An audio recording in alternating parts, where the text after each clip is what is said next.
What's up mga kagengeng? Magandang hapon sa inyong lahat. At today's video, papakita ko sa inyo ang aking ginawang project. Tinulungan ko ang aking anak sa kanyang project na Christmas Parol. And here it goes. Papakita ko sa inyo. Tara, samahan niyo ako. Tadaan, tadaan, tadaan, tadaan, tadaan. Alright guys, ito na siya. Malapit lang talaga ako actually. Na nagbi-video. Ayan, oh. Kita nyo ba? Ayan siya. Ayan. Ikot natin. Ikot natin. Ganun din siya sa kabila. Para patas. Diba?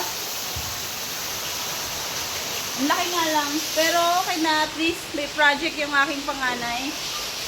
Ano lang to?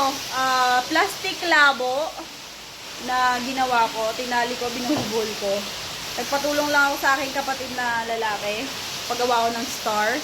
Yung sa kawayan. Tapos, ganyan. Ginawa ko ng ganyan. Lagyan ko na lang kaartihan. Konti. That's it, guys. Bye-bye!